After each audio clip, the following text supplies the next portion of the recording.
Chapter 7, Changes. There was no dream for John the rest of that night. He slept soundly and deeply in Alex's arms.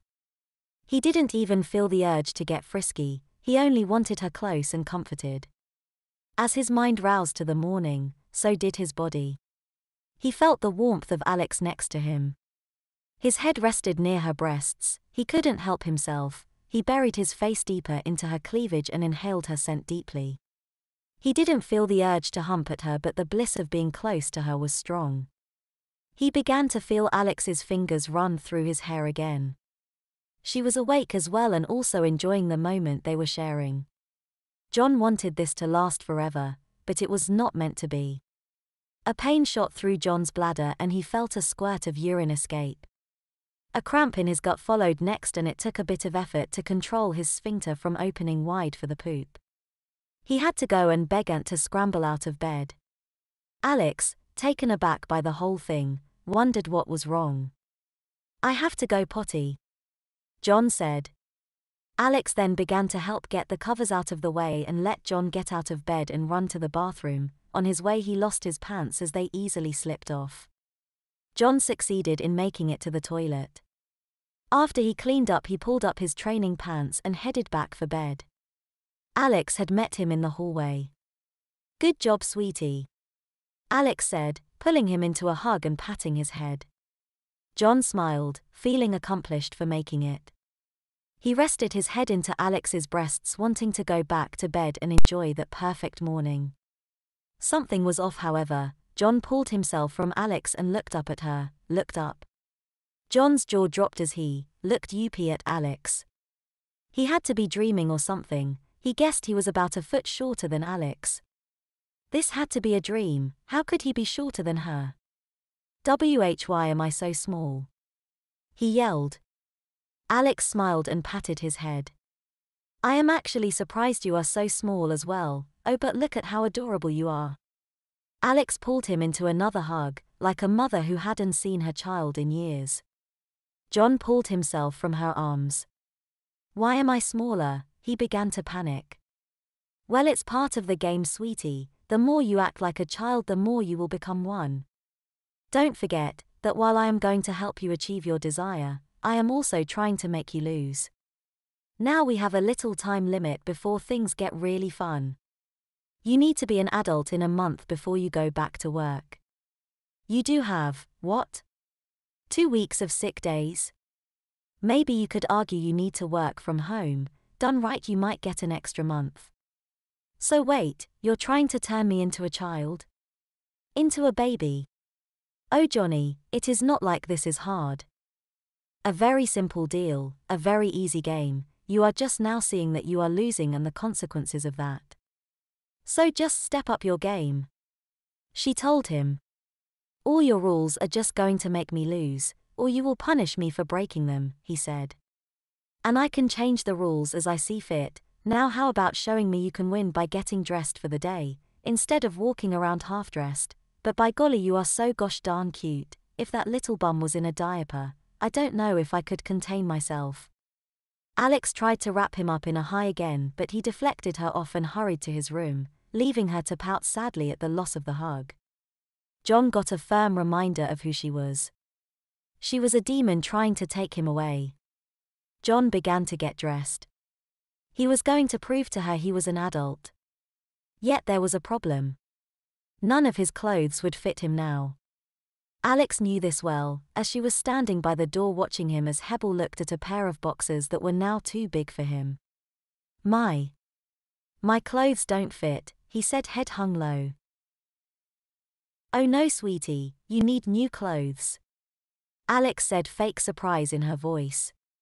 "I have a couple spare clothes you can wear. Which do you like more?"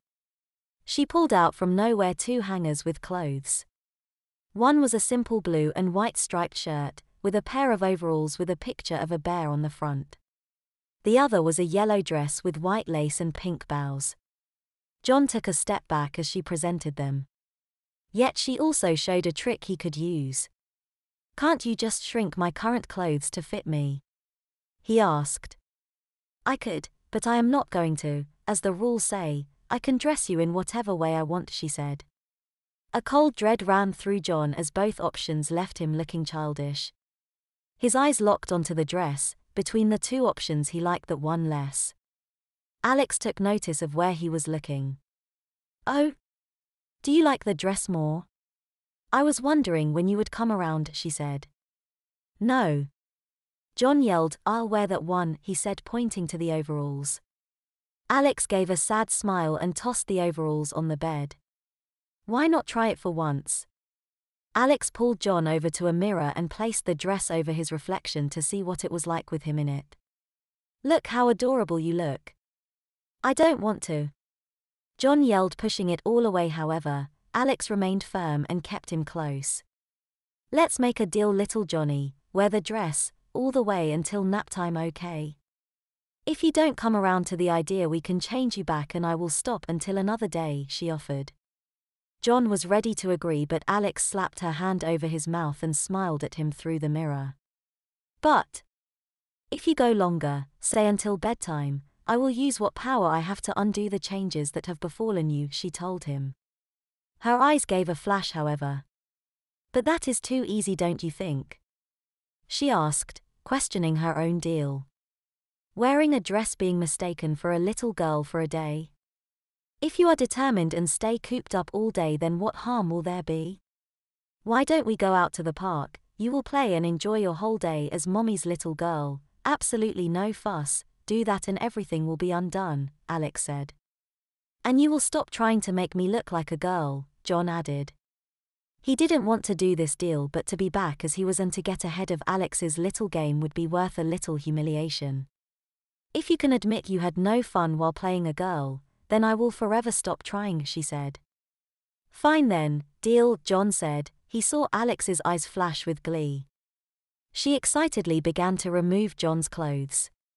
For a moment John wanted to back out of the deal as his shirt was removed and the dress was brought over his head.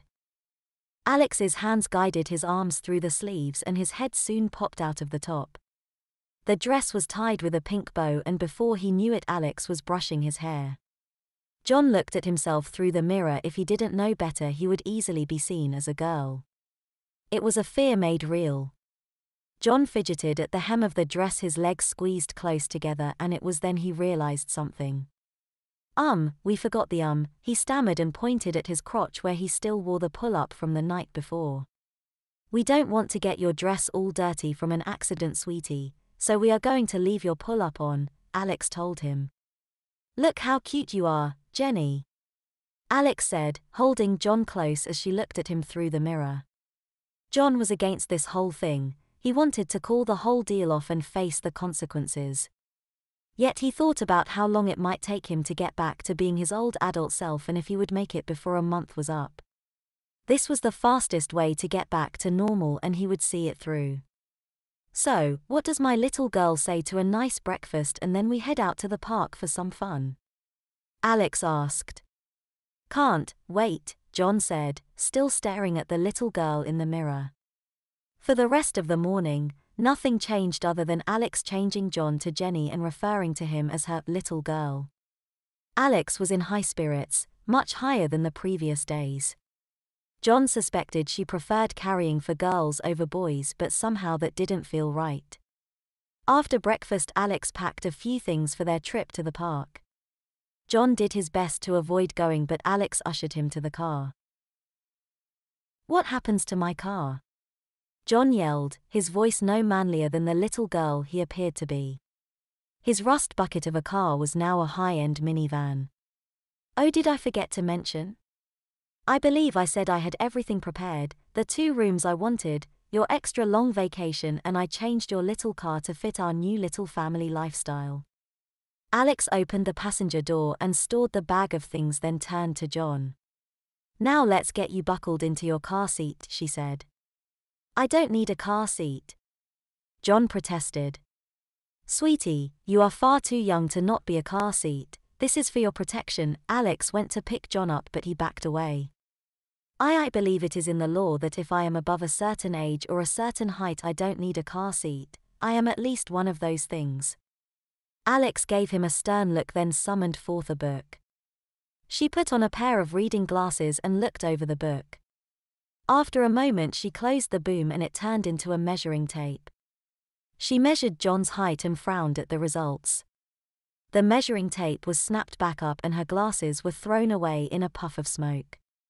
Look at that, it says you need to be an age of 8 years old or 4 foot 9 inches. My little Jenny Wenny is 4 foot 10, so mommy can't buckle you in your car seat, if you really don't want to, she said. See, I'm an adult, John said and began to climb into the car and take a normal seat. You are still mommy's little girl though. Alex sang. The door was shut and Alex began to drive them to the park.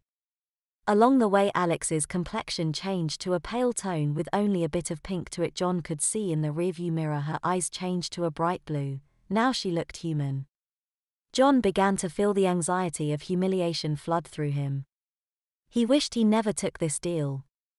It's okay, sweetie, this will help you get over your shyness, Alex told him as they came upon the park.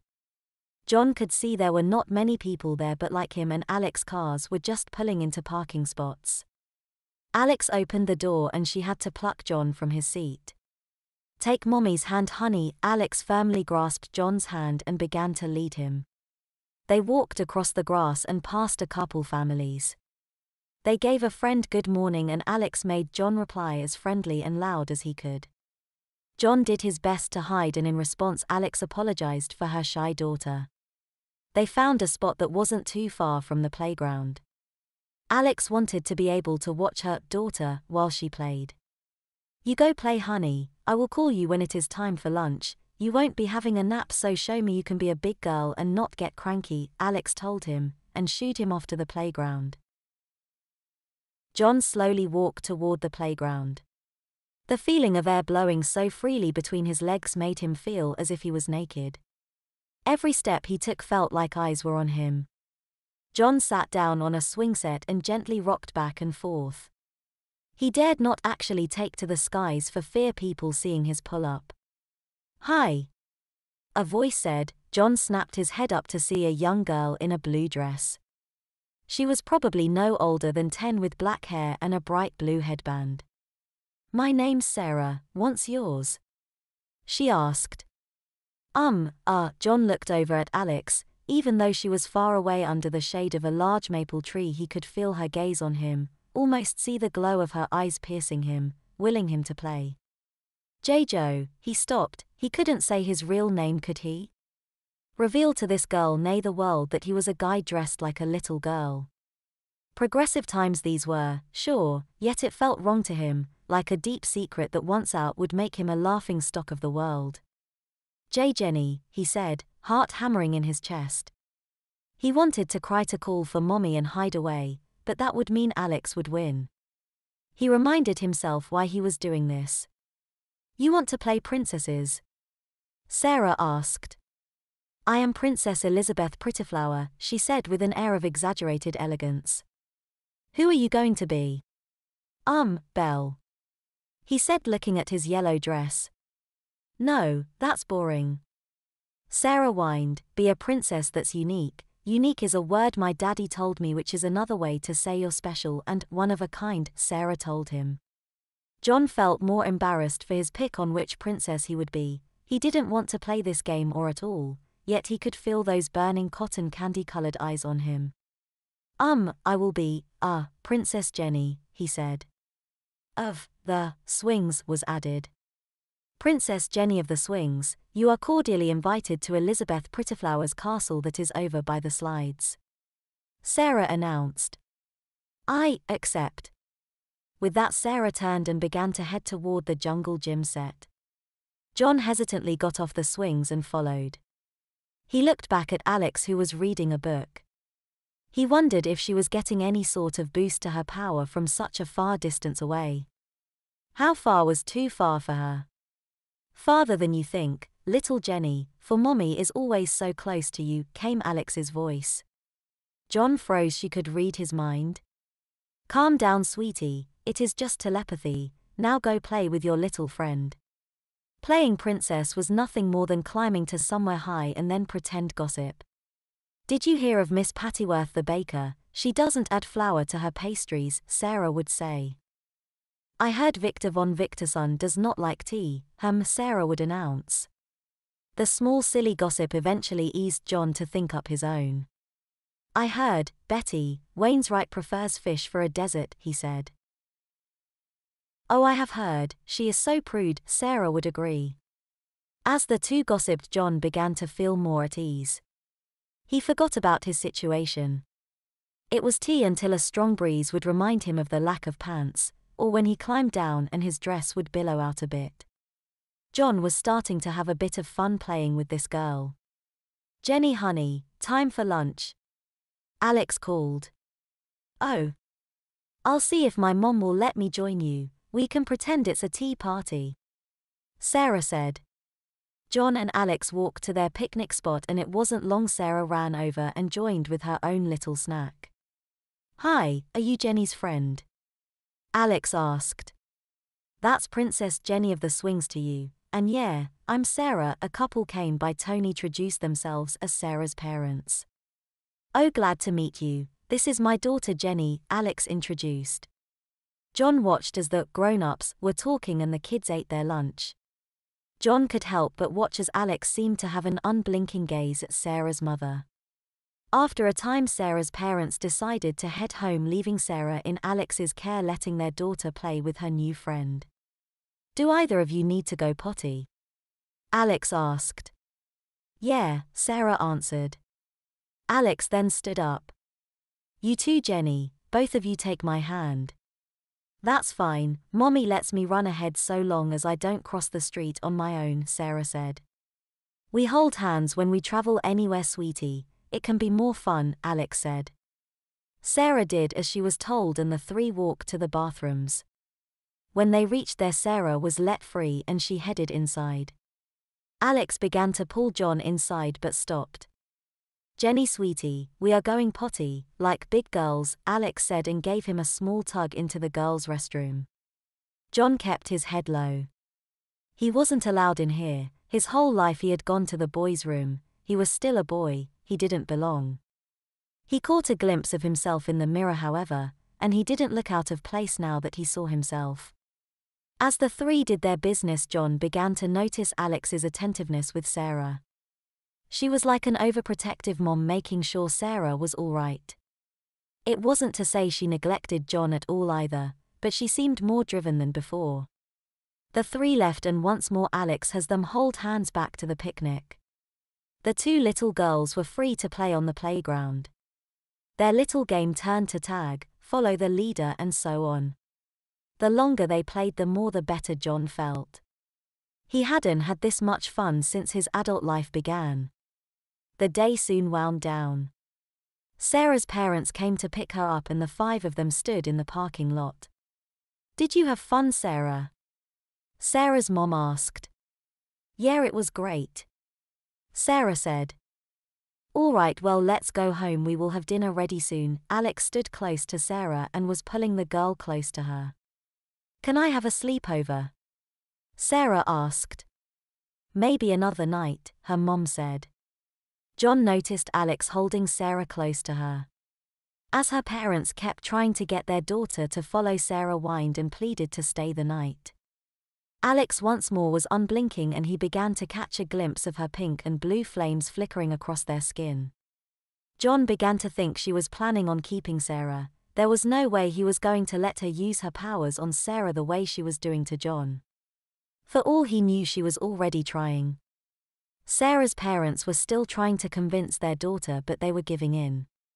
John quickly grabbed Alex's arm and did his best to pull her away from Sarah. Mommy, I need to go, really bad. He cried, breaking whatever spell Alex was trying to cast on the family.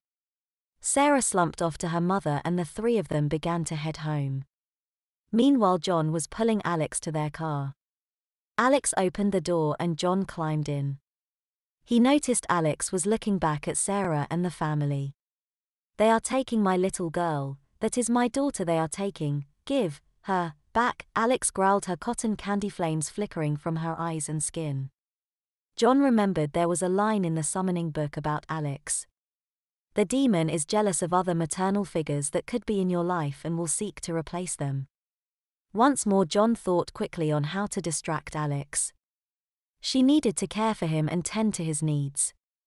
He quickly reached into the cooler they brought, pulled out a water bottle and without hesitation dumped some of its contents into his pull-up. "Mommy. Please," John cried, holding up his skirt to show off the wet undergarment. Alex snapped her head to see John standing there in his wet pull-up. "Oh sweetie, could not hold knit in?" Alex asked. John gave a sniffle and shook his head.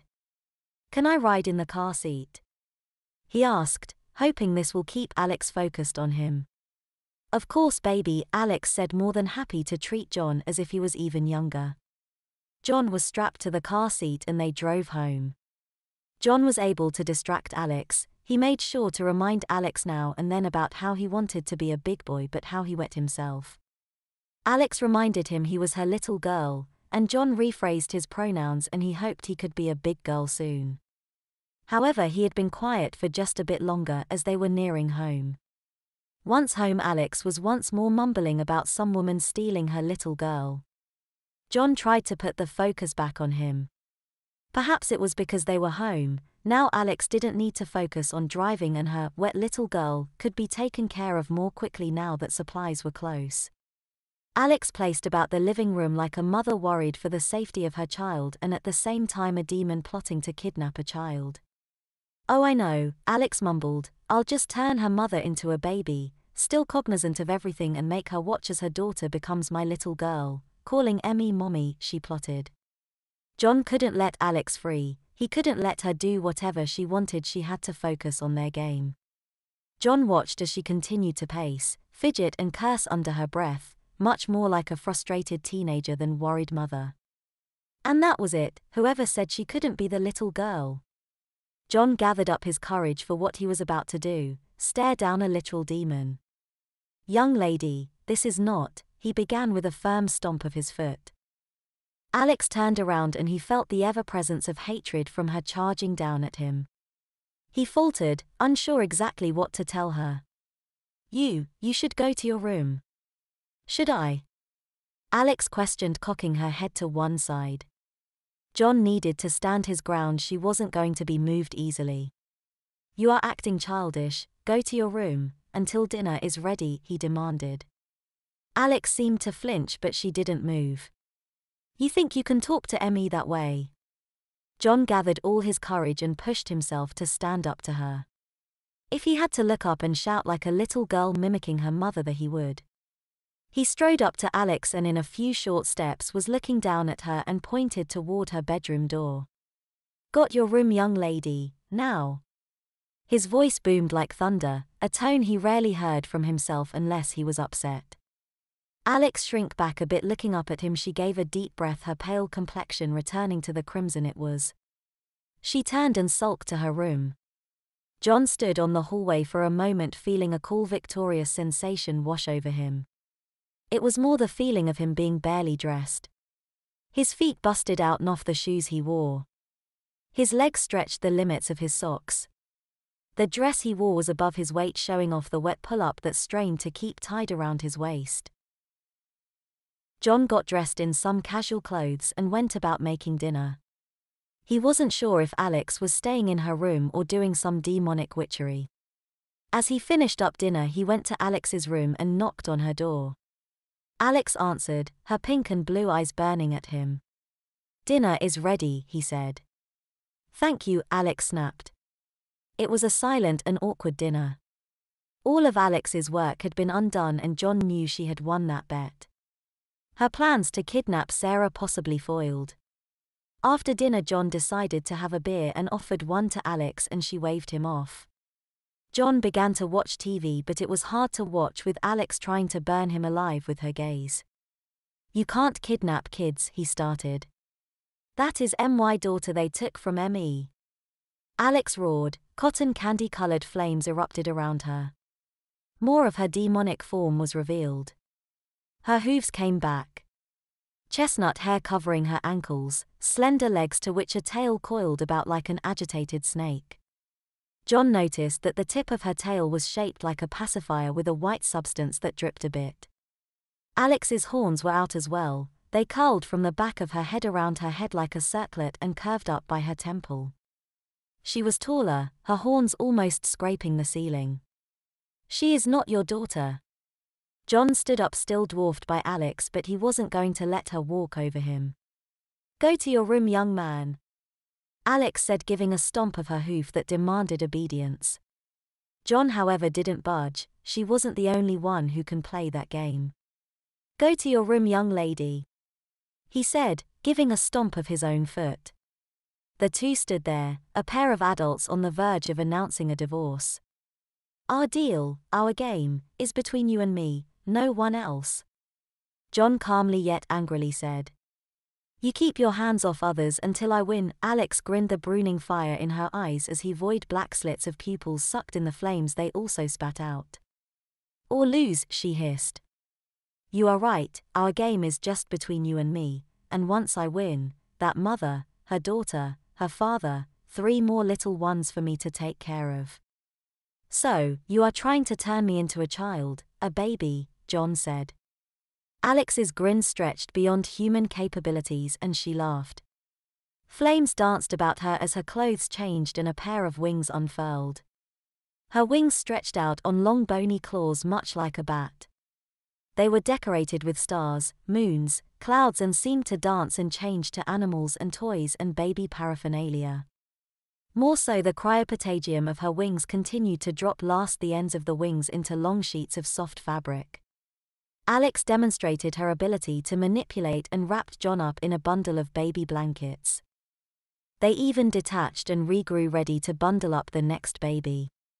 John struggled to get out of the blankets, but he felt Alex's hand on his cheek as she stared at him down and sighed adoringly at him. "Oh Johnny, I guess I can't bend the truth at this point. I got flustered with little Sarah, I gave it all away. I just want to show you and everyone how much they need me, how much they need their mommy." "Yeah. Well, I think you are just a bratty girl playing adult. I'll have you over my knee and give you a firm spanking when I dash." "Ha ha ha ha ha ha ha ha," Alex laughed. "Johnny, rosin up your bow and play your fiddle hard, for helleth broke loose in here and I deal the cards. If you win you get shiny office made of gold, but if you lose I will have your soul." Alex boomed, her flames erupted around her and she returned to the 5'10", crimson-skinned woman she had been displaying. The blanket covering Johnny also burned away. "Enjoy your beer, sweetie," Alex said, patting his cheek as she handed the bottle to him. "It will be a BABA of milk before too long," she said and walked out of the room. John sat down and took a big swig of his beer. The game was in full swing now. He couldn't falter now. If he did, Alex would be free to push her demonic will on others. "Do not think, however, that in my ritual I am not as terrible and powerful as any other demon," her words echoed in his mind. The rituals were meant to challenge human morality. Hers was a double-edged sword. Why in a book of blood sacrifices would you perform the little kid's one? Because it was easy and simple. What a laugh if you did get a demon, how much power would they have? These were thoughts John had when he first saw Alex's ritual, how her little trick worked on him.